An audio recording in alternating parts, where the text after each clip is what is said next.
Olá, professor José Roberto, no seu canal Nos Limites da Teologia.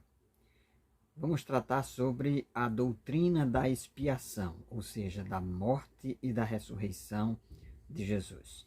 É ponto pacífico e os cristãos reconhecem que a morte e a ressurreição de Cristo determina o modo, a forma como nós nos relacionamos com Deus.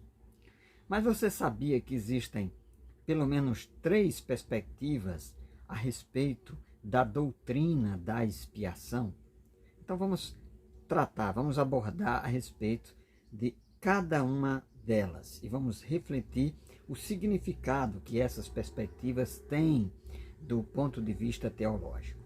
Então, a primeira perspectiva que nós destacamos é a perspectiva que tem uma expressão, inclusive latina, que é utilizada, que é Christus Victor, que quer dizer Cristo é vitorioso. Então, essa perspectiva, que foi inicialmente defendida por Orígenes e que se estendeu durante todo o período da Idade Média, no contexto da cristandade, na teologia cristã, ela defende que quando o ser humano caiu lá no Éden, diante dessa condição de queda, Satanás se tornou vitorioso e por causa disso ele passou a ter domínio sobre a esfera humana.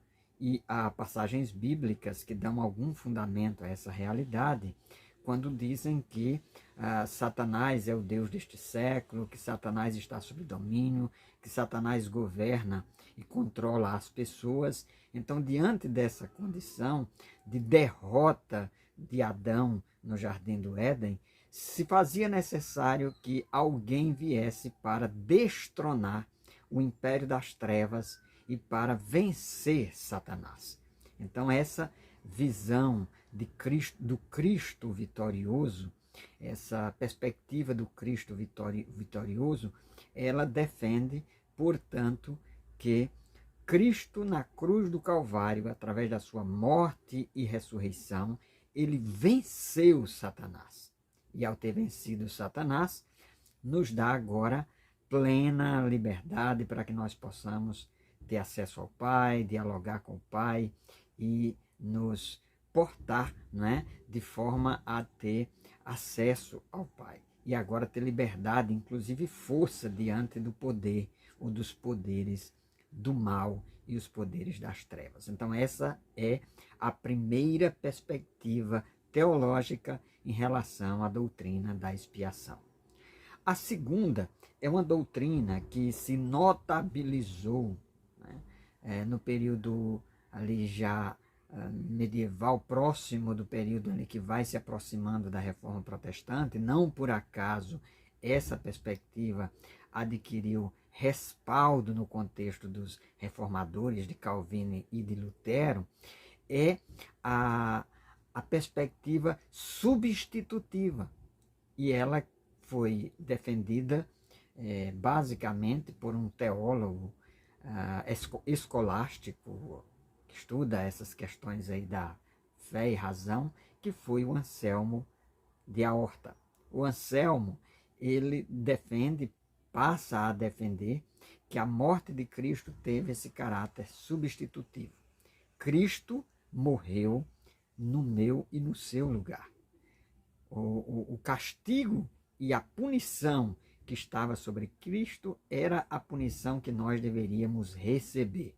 Portanto, o sacrifício de Jesus no Calvário, a sua morte, bem como o resultado, o desdobramento, a sua ressurreição, é uma demonstração de que o sacrifício expiatório, substitutivo, daí também a palavra vicário, foi fundamental para que nós pudéssemos agora estar em intimidade com o Pai. Então, de certo modo, essa expiação é uma expiação forense, é uma expiação de uma justificativa penal, na medida que nós éramos réus, culpados, condenados, e que a partir de então, a partir da morte e do sacrifício e da ressurreição de Jesus,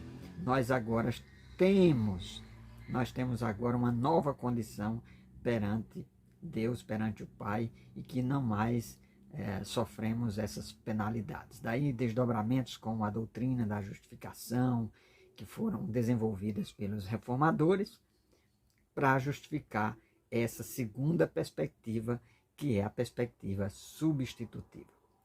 Mas não para por aí não, tá?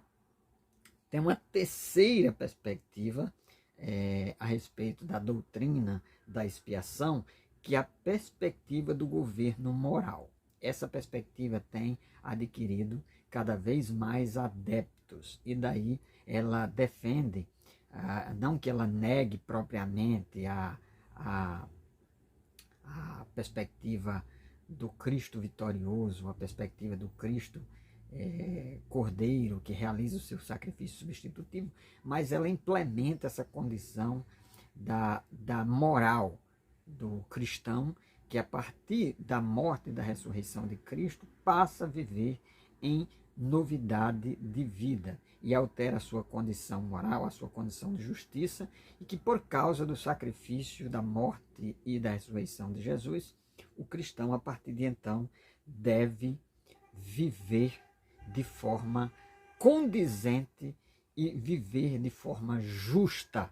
Então essa doutrina da justificação, que para por ali, naquela perspectiva mais predominantemente reformada, então você está justificado, né? Evidentemente, os reformadores não negavam as obras da fé, as obras da justiça, mas aqui o enfoque maior nessa doutrina, aqui ou nessa perspectiva do governo moral, diz respeito muito mais à dimensão da prática, da vivência e do testemunho cristão. Evidentemente, essa terceira perspectiva, ela é muito bem aceita no contexto da teologia católica e de alguns teólogos anglicanos que têm, de algum modo, defendido essa perspectiva. Fizemos aqui, portanto, um apanhado das três principais perspectivas a respeito da doutrina da expiação, que diz respeito à morte e à ressurreição de Jesus. A primeira delas é a perspectiva do Cristo vitorioso, a segunda, a perspectiva substitutiva, vicária, e a terceira, a perspectiva do governo moral. Com qual dessas você mais se identifica? Deixa aí no seu comentário qual é que o seu grupo teológico mais defende, né? E não se esqueça de deixar o seu like se você gostou desse vídeo. Compartilhe o vídeo aí com o seu grupo, os interessados nesse tema, e também se inscreva aí no canal, ative aí o sininho das notificações para que você possa acompanhar todos os nossos vídeos. Professor José Roberto, até o nosso próximo, a nossa próxima perspectiva teológica aqui no seu canal, Nos Limites da Teologia.